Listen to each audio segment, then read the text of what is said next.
Olá para você que nos acompanha, eu sou Patrícia Palumbo e estamos aqui celebrando os 20 anos do Prêmio BDMG de Música Instrumental. São 2 décadas fomentando a cena instrumental, a cena musical de Minas Gerais. E muito mais tempo com o Prêmio BDMG Cultura, esse projeto que incentiva a cultura em Minas Gerais, em Belo Horizonte, na região toda. E hoje, aqui, entre os 10 vencedores que nós selecionamos para fazer parte desse nosso projeto de celebração, vamos receber Marcela Nunes, flautista, compositora, 3 vezes vencedora do Prêmio BDMG. Em 2006, Prêmio Jovem Instrumentista, 2010, Prêmio Jovem Músico e em 2019, o Prêmio BDMG Instrumental. O ano passado, a última edição não digital, não online do Prêmio BDMG. Bem-vinda, Marcela, que prazer ter você aqui.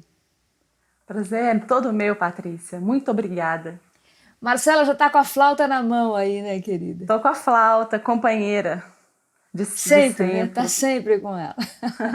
Desde quando, Marcela? Me conta, desde quando a flauta faz parte da sua vida? Então, Patrícia, eu comecei a tocar música muito novinha, com aula de música, né? Comecei tocando flauta doce.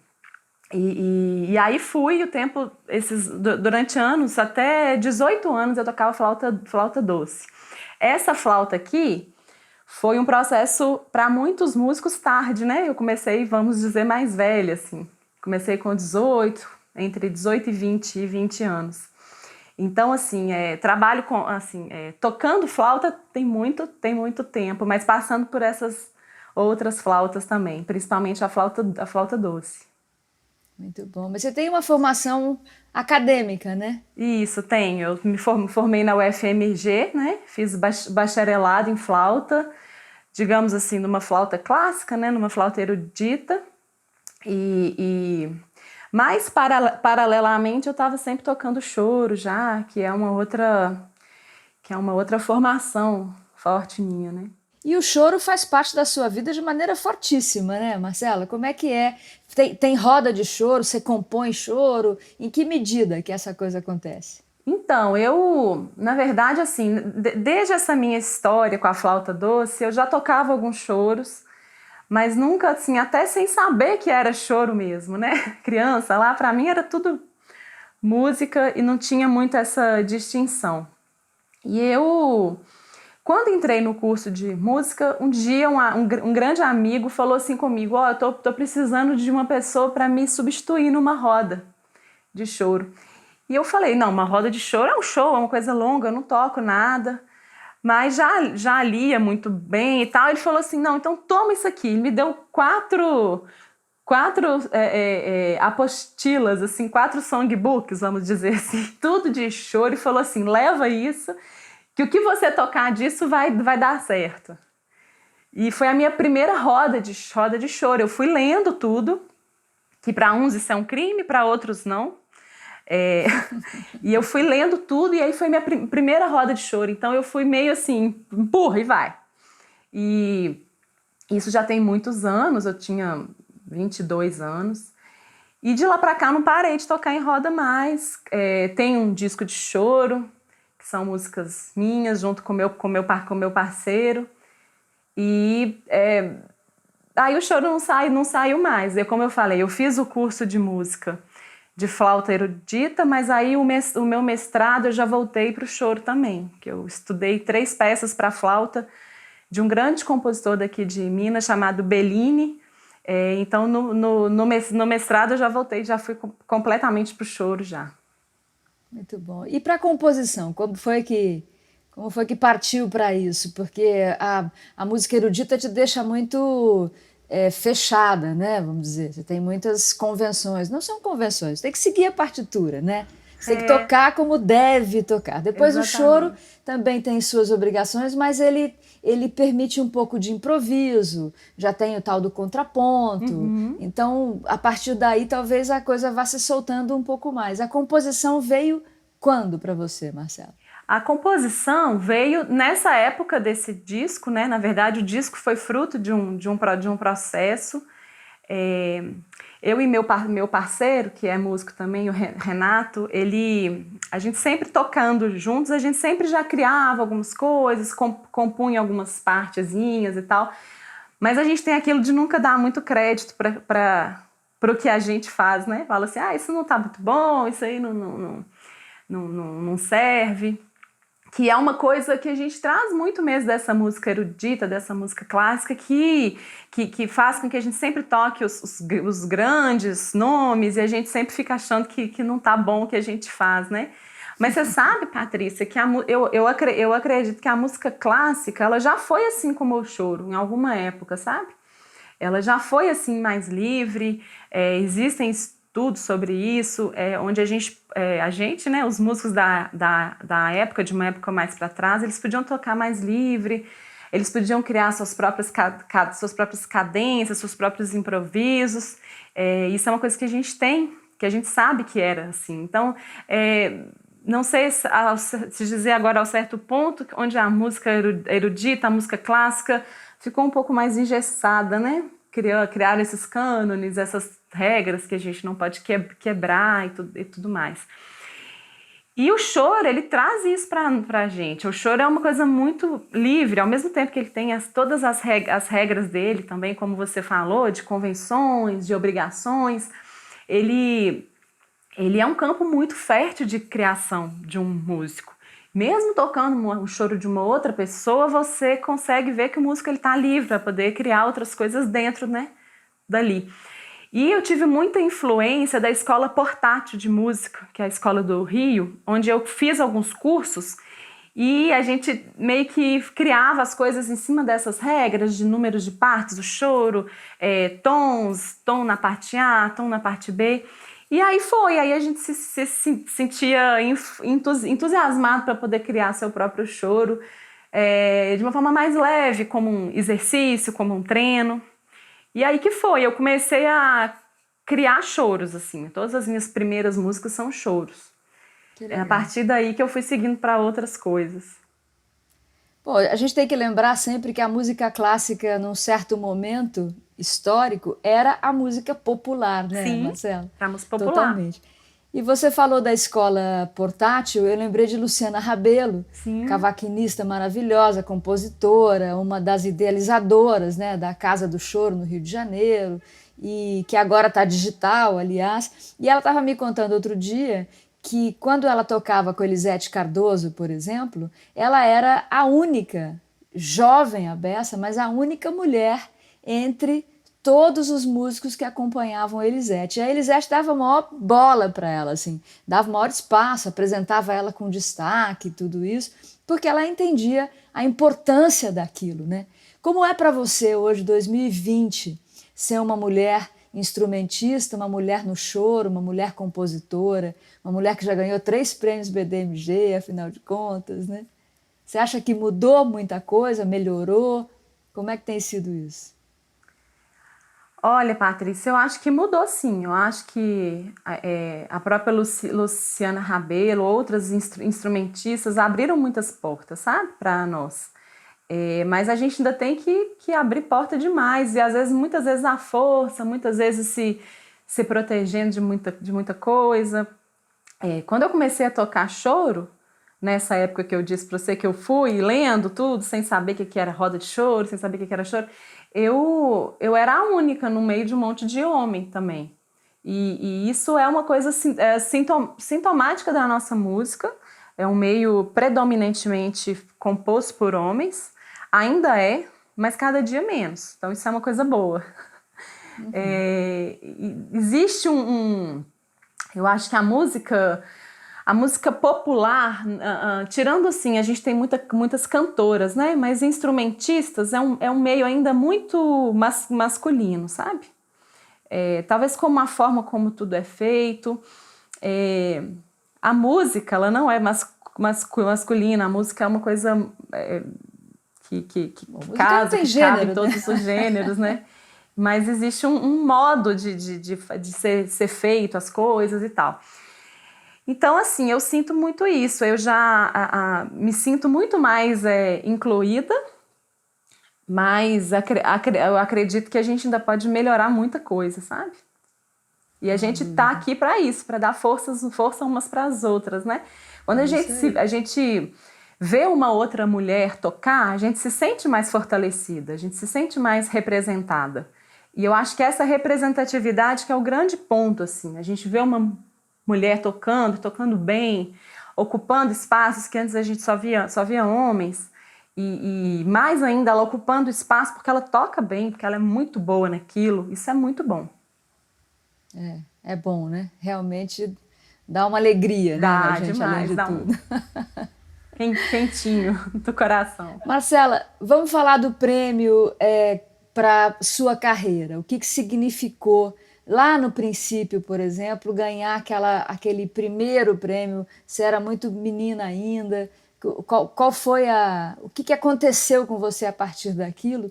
E depois, no prêmio de 2019, qual foi a grande diferença, assim, se é que houve uma diferença na sua vida? Demais, demais. Foram várias etapas, né? Vários degraus que a gente sobe. Lá atrás, primeiro eu fiz o jovem instrumentista, né? Você falou aí, foi jovem instrumentista primeiro, depois jovem músico. Com o jovem instrumentista abriu muitas portas para mim, porque eu comecei a fazer aula com o Mauro Rodrigues, professor de flauta daqui, um grande músico, flautista. E isso abriu muito a minha mente musical, assim, sabe? O jovem músico também é um pouco de um retrato de quem eu sou na música, porque é com a música clássica, né? Eu acho que eu fiz com um duo de piano, com meu amigo super pianista Igor Reiner, e depois com um quarteto de flauta, se eu não me engano, e tudo tocando outras coisas, né? Um universo muito amplo, assim. A flauta também, ela dá essa coisa pra gente, da gente conseguir passear por muitos campos, por muitas áreas da música. E o prêmio, né, do ano passado é o grande prêmio daqui, né? O prêmio que todo músico, compositor almeja, todo mundo quer ganhar esse prêmio, porque é um prêmio que abre realmente muitas portas. Ele coloca luz sobre os nossos trabalhos, sobre o que a gente faz.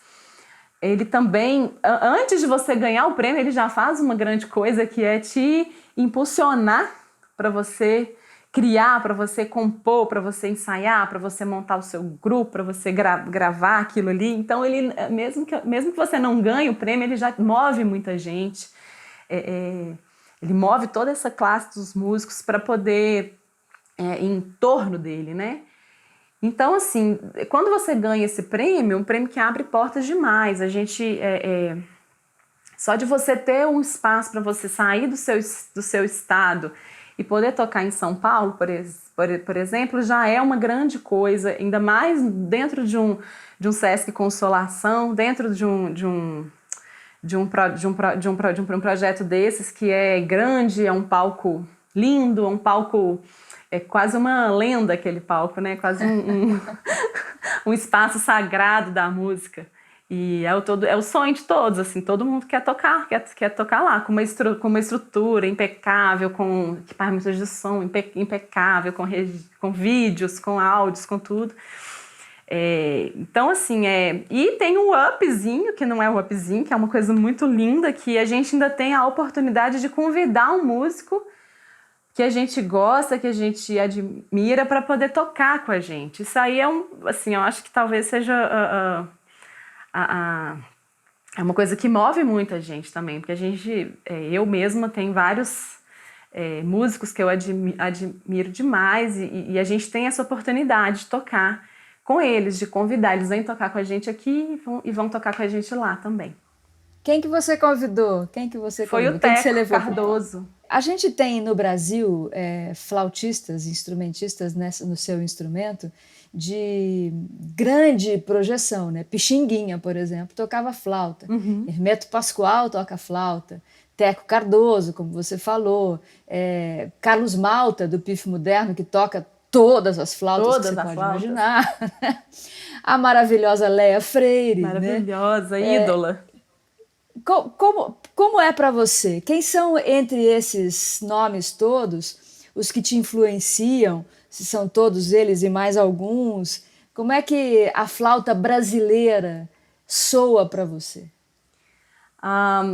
Quando a gente pensa em flauta brasileira, a gente cai num universo tão rico, tão grande, e que não é uma coisa só, né?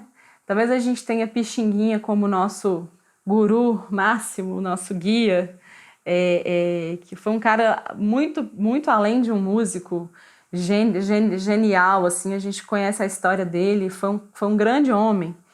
Mas para trás dele também a gente teve grandes flautistas, Patap, Joaquim Calado, que trilharam essa história da flauta antes dele, para poder, acho que ser ele quem ele foi também. E a escola dele é uma escola enorme. Pixinguinha deixou essa escola, né, que influencia muito o choro. Mas a gente tem, você citou a Leia, por exemplo, que tá no choro, mas toca uma música que é uma música do mundo, uma música universal, uma música que não tem... Eu não consigo falar que a Leia toca, é uma música de todos e representa tão bem essa música nossa, né? Essa música do Brasil que a gente tem, que às vezes a gente não consegue muito nomear. Fulano toca choro, mas aí abre um campo enorme de outras coisas que dialogam com jazz, que dialogam com outros gêneros daqui mesmo, né? A gente tem os pifes, você falou do Carlos Malta, é um mundo muito vasto, assim. E quando a gente fala da flauta, a flauta é um instrumento que está muito próximo do nosso canto, talvez seja o mais próximo dele, muito próximo da nossa voz. E a gente tem nas nossas vozes, como estilo musical, como criação musical, uma coisa muito forte. Então talvez a flauta ela brilhe tanto nisso, ela caminhe por todos esses gêneros e seja essa flauta brasileira, que é difícil também de ficar catalogando ela, porque ela é muito rica, ela é muito viva, ela é feita por muitos nomes, por muitas criações, muito grande. É muito assunto, né, essa flauta aí. Bom, agora sobre essa coisa da embocadura do instrumento, a flauta transversal, ela exige toda uma técnica, né? A gente tem falado muito aqui nessa nossa série de programas sobre a afinidade do músico com o seu instrumento, a intimidade que se desenvolve com o tempo, né? E tem também uma coisa que é o contato físico mesmo, entre você e o seu instrumento. O violão vive no colo, né? A flauta você carrega de baixo do braço para baixo para cima. Como é que é para você, Marcela, essa intimidade, os desafios de tocar uma flauta, tecnicamente falando? O sopro, né? Você falou disso, que ela é muito próxima da voz nesse sentido, né? Sim, a flauta, talvez o maior desafio dela seja a embocadura mesmo. A flauta ela é um tubo. A flauta é o instrumento mais antigo do mundo, né? Então, assim, as flautas primitivas, elas eram um tubo. Então, a ideia é muito básica, que é a produção de um som a partir de um tubo. E a gente hoje toca essa flauta aqui, que é uma flauta moderna, que é cheia de recursos, mas a gente toca essas outras flautas ainda, as flautas de bambu, as flautas de madeira, né? Mas a alma da flauta, ela tá na embocadura. A gente também conhece muito, às vezes a gente escuta sem ver quem é e já sabe quem toca aquilo. Por quê? Cada flautista tem a sua assinatura com o sopro, né? Então, quando a gente fala de embocadura, a gente entra num universo gigante, a gente entra em várias escolas que falam que o som tem que ser assim, o som tem que ser assado, o som tem que ser mais limpo, o som pode ser mais sujo. Sujo, a gente fala, é aquele som que tem um pouco mais de ruído de ar, ruído de vento, né? Outras horas a gente quer a gente quer que esse som venha para nós. Quando você fala dessa flauta mais percussiva, é uma flauta que a gente pode tirar outros sons que não aquele som limpo, né? Mas, assim, o grande desafio da flauta, na minha ideia, assim, é ela conseguir ser uma extensão nossa, uma extensão do nosso corpo, dando voz mesmo à nossa musicalidade, acho que principalmente ao que sentimento que a gente quer passar. A gente tem a faca e o queijo, porque está muito próximo da nossa voz, está muito próximo do canto, então está muito próximo de todas essas áreas aqui, desses chakras, que saem toda a nossa força de comunicação mesmo. Então a gente tem na flauta um instrumento de comunicação muito forte, se a gente souber usar. Aí a gente tem vários recursos, a gente pode usar cores, a gente pode usar nuances de som, nuances de timbre. A gente gosta muito de pensar em cor, a flauta. E acho que é isso, assim, é um instrumento muito forte quando a gente quer dar voz às nossas emoções, aos nossos sentimentos, ao que a gente quer dizer através do som, através da música.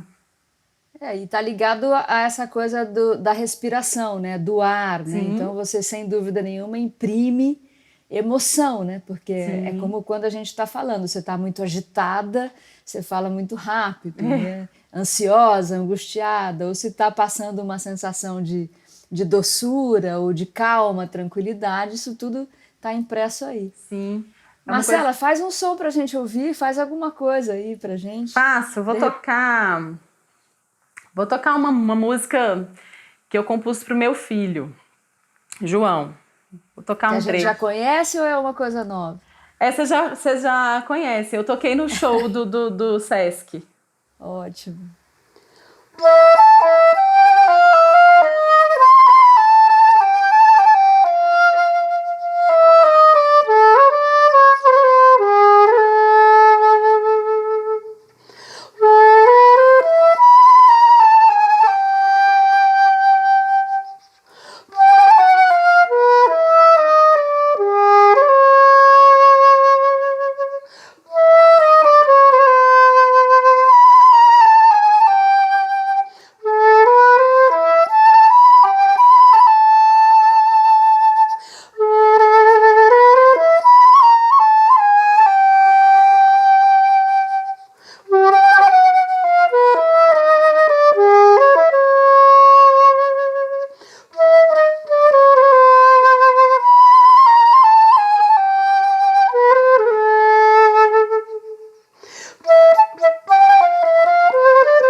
Trechinho de Olha João.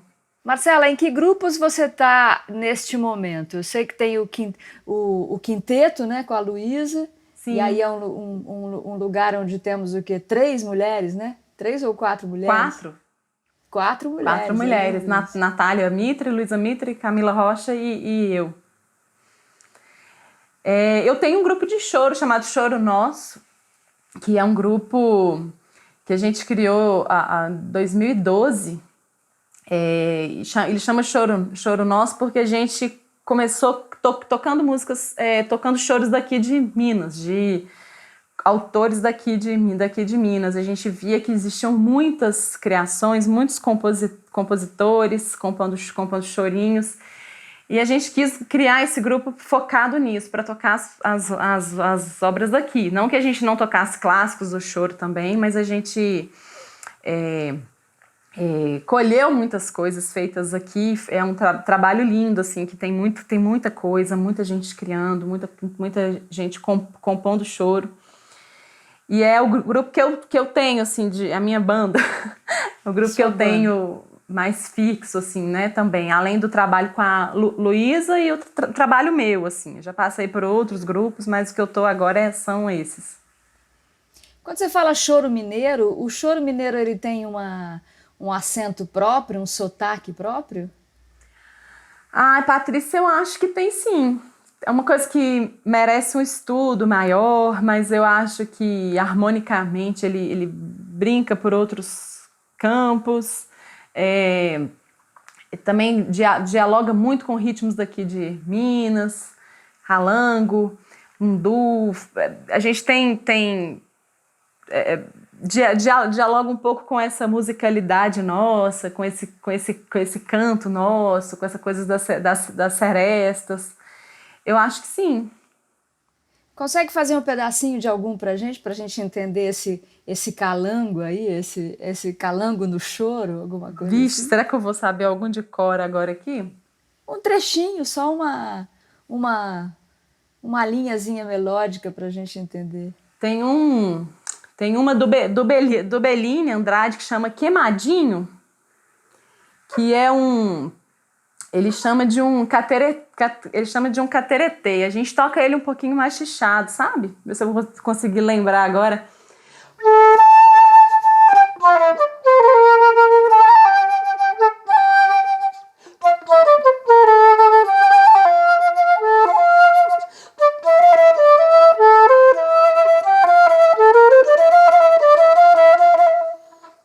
Acho que eu não vou lembrar o resto. Adorei, muito lindo. Queimadinho, do Bellini Andrade, que é um grande compositor, foi um grande compositor, talvez o maior compositor de choro daqui de Minas. Músico lá de Abaeté, tem ali dentro de 500 choros, 600 choros, é coisa demais. Mas seus CDs estão aí disponíveis, né? Você tem além de 2019, você gravou, como é que foi? Como é que a gente pode te ouvir? Não, então, o CD que eu tenho é o Em Casa, que é esse CD de choro que eu gravei em 2015. Essas músicas do prêmio, elas ainda não viraram um disco, não. A gente ainda vai mexer nelas. Então é um disco só. Muito bom. Tenho, sim, participações em outros discos, né? Tem muita coisa. Marcela, bora fazer um perfil seu no Spotify, nas plataformas. Vamos colocar essa música aí para as pessoas ouvirem, por favor. Movimentar mais coisas, né? Muito bom, querida. Muito obrigada, viu, por participar aqui com a gente dessa celebração dos 20 anos do Prêmio BDMG de Música Instrumental. Obrigada a você, querida. É sempre bom conversar com você.